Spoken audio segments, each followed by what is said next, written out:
વલસાડની બાઈ આવાબાઈ high school ખાતેથી મતદાન જાગૃતિ માટે માનવ સાંકળ રચી બાઇક રેલી કાઢવામાં આવી।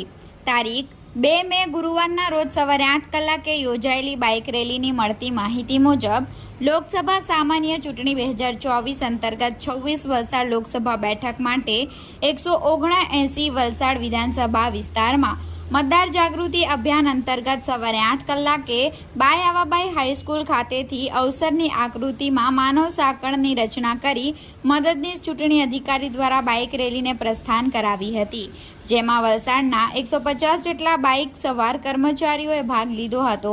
આ રેલી આવાબાઈ હાઈસ્કૂલના મેદાનથી પ્રસ્થાન કરી વલસાડના વિવિધ વિસ્તારોમાં Jai Hind circle, Shyamji Krishna Varma circle, stadium road બાદ station circle, DSP office circle, Tithal beach, post office circle થઈ પરત શાળાના મેદાનમાં પૂર્ણ કરવામાં આવી હતી। આ રેલી દ્વારા વલસાડના જાહેર માર્ગો પર મતદાન જાગૃતિ માટે આહવાન કરવામાં આવ્યું હતું। આ કાર્યક્રમમાં સ્વીપ નોડલ અધિકારી તેમજ જિલ્લા પ્રાથમિક શિક્ષણ અધિકારી D B Vasava, education inspector Valsad, mamlatdar, taluka SVEEP nodal અધિકારી અને બીઆરસી હાજર રહ્યા હતા।